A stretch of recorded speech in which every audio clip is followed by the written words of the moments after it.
Now, you might think I'm crazy, but one of the most dangerous things that can happen to you in jujitsu isn't getting injured or getting caught by someone who you should have beaten. It's the idea of complacency. So, complacency is what happens when you start to believe that your building or your jujitsu is finished, that there's no more work that needs to be done. And I can't tell you how many times students and even coaches have fallen victim to this trap. They hit certain levels, they get comfortable, and they slowly stop evolving. So today, I want to talk about how to fight this complacency and really how keeping your scaffolding up is the single most important mindset for the long-term growth of your jiu-jitsu. In case you are new here, my name is Chasen Hill, and I've been teaching and training jiu-jitsu now for over 16 years. So if you're passionate about all things jiu-jitsu, make sure you hit the subscribe button. That way you never miss the newest weekly videos whenever they come out. Now, understand that complacency doesn't necessarily hit you all at once.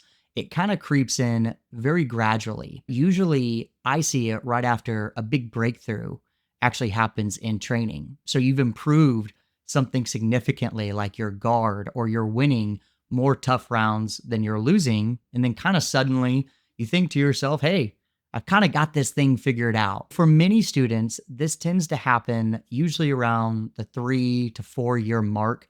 It's probably the most common, right around the time that you've developed some sort of baseline skill set around all the major areas. So you've learned kind of the main positions. You can defend yourself against, a lot of different skill levels of students. And so you're finally feeling like things are starting to click. That feeling is actually very dangerous because that's when the temptation to coast starts to begin. At this stage, progress doesn't stall because your potential has necessarily run out. It stalls because your curiosity and the growth mindset has really collapsed. Complacency thrives when you think that scaffolding around your building needs to come down. So when you stop treating your game like it's a work in progress. So you wouldn't expect to necessarily buy a house and never have to make any repairs or updates, right? Your jujitsu game is the exact same way. It's alive, it evolves. And if you stop maintaining it, it will start to decay. I'm very curious. Have you ever gone through this phase where you've realized that maybe you're coasting a little bit more than you should? Maybe you feel like your training is more on autopilot, or you have stopped revisiting certain areas that you tend to struggle with. If so, make sure you drop a comment down below. I would love to hear how you've caught yourself slipping and what you did to snap out of it. So a student of mine, we're going to call him Alex for the purpose of this video, hit a very similar wall to this around purple belt. So he had been training for about 4 years up to this point. And so he came to me and said, Coach, I don't know what to do. I'm training harder than ever, but it just feels like I'm maintaining and I'm not really improving. When we looked at his most recent training footage together, to me, it was very clear what was going on. He had a very strong foundational game built, but he was honestly afraid to touch it. So he didn't want to mess up what was working already. When I told him that he has taken down his scaffolding and that we're going to have to bring it back out. And so at first, Alex really resisted this idea because he knew that this building process was going to make him struggle again. Taking down your scaffolding is like having the mindset of saying that something is good enough. So maybe you're just happy with the idea of surviving or winning around or, something like that. So this makes you feel like you're safe and that everything is all good. Now, this is a really big red flag because it's the first step toward complacency. These new areas that we decided to focus on, he felt very awkward at first. So he was getting swept more. His timing had fallen off. This lasted a couple of weeks, maybe. And he even told me that he felt like he was still going even more backwards than he was before. And that's exactly, though, what growth will feel like in the beginning.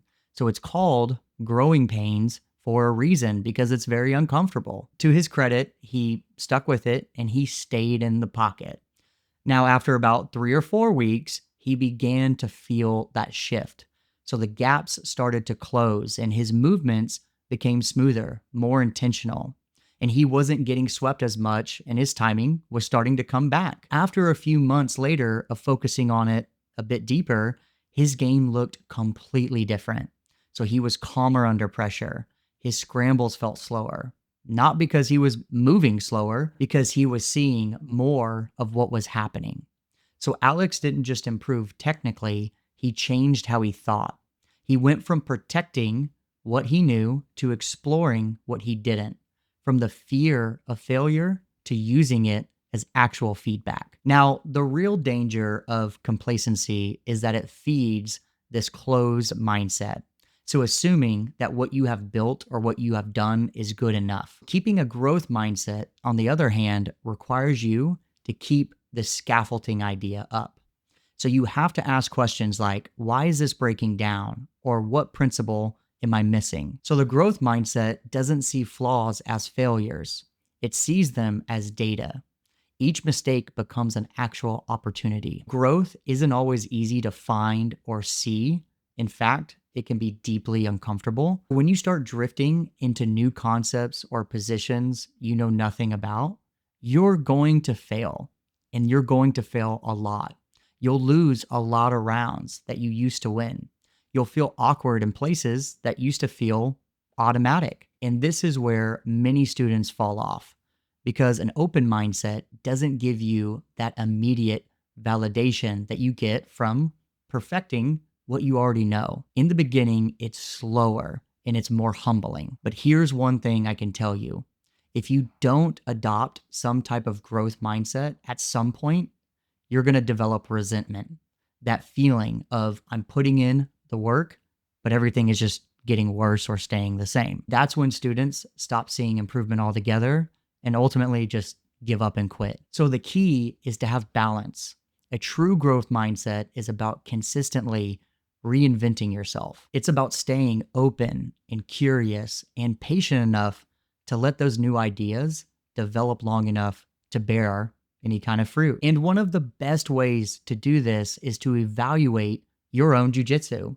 If you haven't seen this video yet on evaluating your jujitsu, make sure you check it out after this one. So it breaks down how self-evaluations completely change your perspective and how you tend to determine your progress. Because when you start to measure differently, you start to think differently. So I'll put the link to the video down in the description below so you can check it out after this one. You can't eliminate complacency forever. It will always try to sneak back in, but you can design habits to expose it faster. Keep your scaffolding visible. Always have one area of your game under review. Speak with your coaches and your training partners about how to evolve your game. Be curious, not always comfortable. The moment that you think that you're done building, you're actually starting to decline. Here's my challenge for you in this week's training. Look at your jiu-jitsu game and ask, where have I gotten a little too comfortable? Have I taken down my scaffolding for good? Because growth doesn't come from perfection. It comes from persistence. Now, if you're realizing that your jujitsu might have hit a bit of complacency, I've put together something else that can really help you. It's a free tool called my game plan generator. So it's a simple framework to really help map out your entire game and to give you some structure for your own jujitsu. It can show you exactly where your scaffolding may need to go back up and where your foundation probably needs some more attention. So you can grab it using the link down in the description below. It's completely free, and it's the same tool that I use with my private students to get them out of their very own plateaus. Thanks for staying to the end of another video. If you enjoyed it, make sure you leave this video a like. Also, make sure that you are subscribed. And up next, check out this video right here on how to start building your own personalized training system. Take it easy, and I'll see you in the next one.